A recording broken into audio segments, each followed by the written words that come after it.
Hi guys, I'm just another guy named James, and today I'm going to be finishing talking about Secret Wars. If you missed the first two parts, they'll be linked down in the description and in the icon up here. But yeah, and here's kind of a brief recap for anyone who missed the first two parts. So a bunch of the heroes and villains of Earth are launched into a secret war by a mysterious entity known as the Beyonder.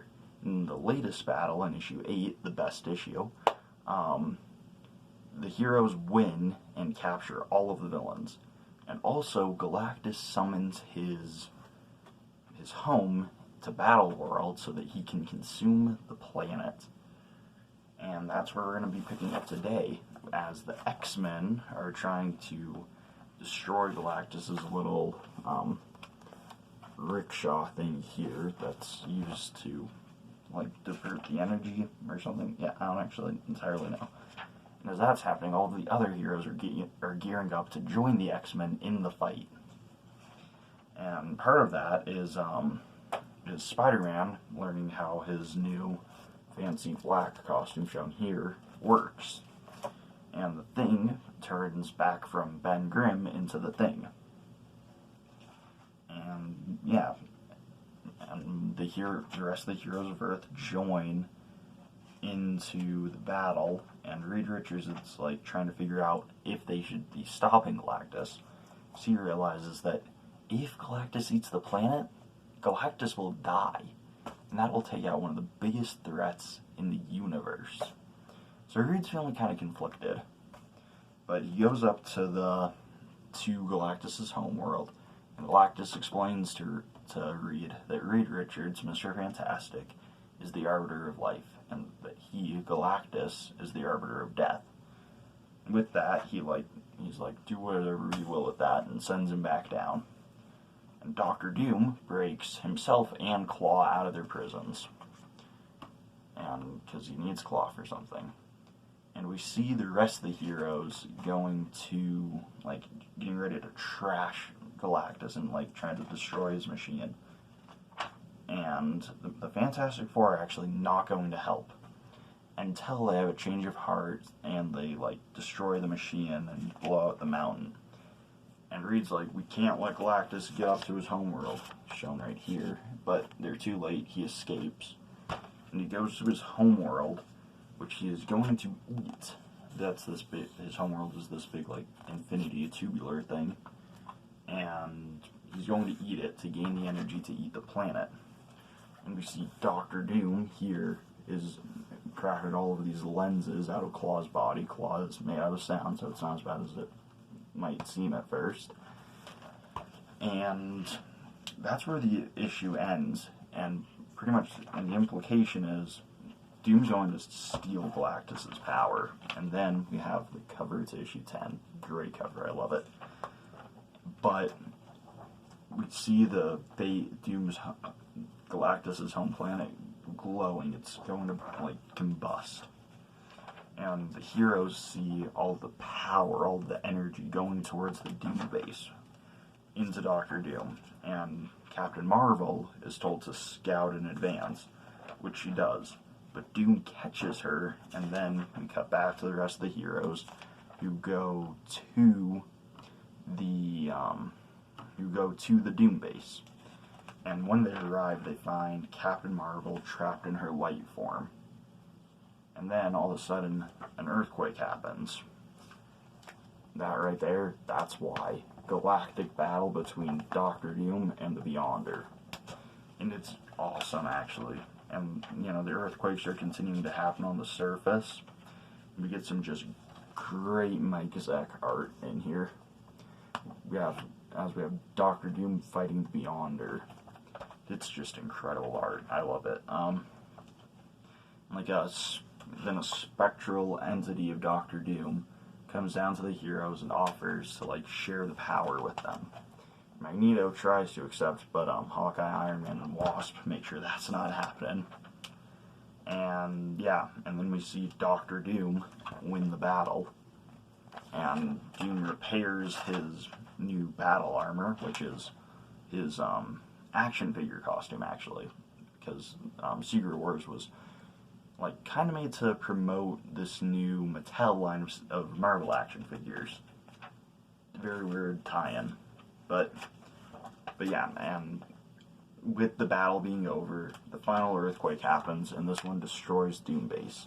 So Wolverine and Captain America free all the villains because they can't just let them die. And then this like ball of light comes down. And you see this massive Doctor Doom. It's honestly pretty cool. And he comes down and says, "There's no enemy left to fight. The war is over." And that's how issue 10 ends. And yeah, then issue 11 picks up, and the heroes are like kind of hearing Doom out. That's the cover for issue 11, by the way. And the heroes are hearing Doctor Doom out, and the villains are trying to decide what they want to do. Molecule Man decides, I'm going to attack Doctor Doom. And instead of attacking back, Doom actually helps Molecule Man get over a mental block he has about organic molecules. So now he can alter literally anything he wants. So Molecule Man becomes the leader of the villains, who all go to Volcana's apartment in Denver. And Denver was ripped up and became part of Battleworld. They didn't fly like all the way back to Earth. But and the heroes go to the Doom Base. But Molecule Man decides, you know what? We've got this. I'm just gonna rip Denver out of the ground, seen here, and fly it back to Earth myself.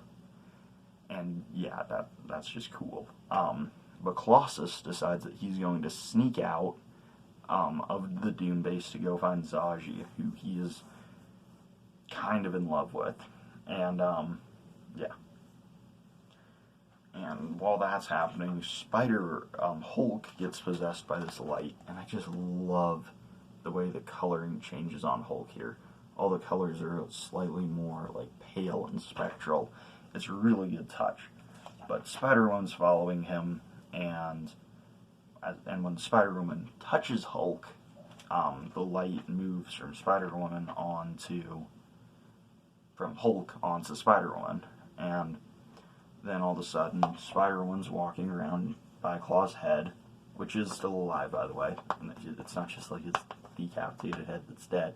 And then this light comes in and blinds her, and all the other heroes wake up to her scream. And Doctor Doom said that they left this message saying, "You are summoned to the Tower of Doom at dusk of tomorrow," not that day. But yeah. So all the heroes go to the Tower of Doom, and Doom kind of just shows off his power and says that he can grant any of their wishes. And Spider-Woman kind of wanders off while that's happening. And the heroes, of course, refuse the Doctor Doom's offer because they're the heroes. But Cap realizes, hey, Spider-Woman's not here. So he goes back in, tells Doctor Doom, hey, sorry about that, but we lost a teammate. Can I just grab her and go? Which he does. He sends Claw out to find her. And Claw gets possessed by the light by Spider-Woman. And Doctor Doom explains that he wants pretty much to rescue his mother's soul from hell. So that's like, sure, okay. And that's kind of what he wants to do with his power. And Colossus gets called away from Zsaji, thank goodness, so that he can join the vote on what to do about Doctor Doom. And Cap's pretty much on the side of, well, he shouldn't have the power. No man should. And he's like, he may claim to be benevolent and above all human desire now, but the first thing he did was he fixed his face. Now he's rescuing his mother. It's like he's still clearly human. So the heroes put it to a vote, and the vote comes down to Colossus's decision. And as soon as Colossus says yes, that's the scene that greets them. Just fiery death. And then, at the top of issue 12, another pretty good cover here, we see Cap Shield broken. in a Marvel property, if you want to get across that things are going bad, you break Captain America's shield. Or you, pretty much break Captain America's shield. Yeah. And Claw, and we see the villains kind of in Denver, and Dr. Octopus decides, you know what, I don't actually like Molecule Man. I don't trust him to get us there, even though there's no reason for him not to. So he just starts fighting Doc Ock. And while that's happening, Enchantress has also kidnapped Volcana, who is Molecule Man's girlfriend. And Lizard tells Molecule Man, so he goes to help her. So Lizard actually ends up tackling her, and they both go to Battle World. And Enchantress was trying to siphon off Volcana's life energy so that she could teleport herself to Asgard. And what she ends up doing is killing the Lizard and using his life force to teleport herself back to Asgard. And then Claw, possessed by the light, which we don't know what it is, pretty much kind of convinces Doctor Doom to will the heroes back into being alive. And you see this in these little pale blue faded images that are showing up. And then as that's happening, Doom's rejecting it. But then we see this. We see Thor's hammer come sailing through the wall of Doom's tower. And then because of his shock, Doom's power runs amok, and we get some great cosmic imagery from Mike Zeck. Again, it's just great. And this is when the Beyonder gives Molecule Man some of his, not Molecule Man, Claw, some of his power. But yeah, the heroes are all alive again, so they attack, and we get one of the best 2-page spreads, I would say, ever, as Claw is defending the Tower of Doom. And he pretty much creates a bunch of monsters. Then we get this behemoth of a picture. I just love it so much. It's action. It's great. We then see some more heroes fighting monsters. Then we get another full-page spread here. Again, I think it's just great. Some good action. But Cap takes out Claw, and Claw gets up and follows him. And he's twirling his handlebar mustache, which he doesn't actually have. But Captain America and Doom are fighting, and Captain America keeps on dying, actually. And he's only being kept alive because Claw is willing him into life. But yeah. And Cap doesn't even have to punch Doctor Doom out or anything. He just, he just surprises him, and the power runs amok, and the spirit of the Beyonder actually leaves Claw's body, that's what the light was, and steals the power back from Doctor Doom. And I just love Cap's face here. I don't know how well you can see it, but he's just shocked about what's happening in front of him. I think it's some great expressions. And with that, the battle's over, and Doctor Doom and Claw both fade away, which makes sense. They're both dead at the beginning of the story. And yeah. But yeah, Claw and Doom both die, and Zaji also died, bringing the heroes back to life.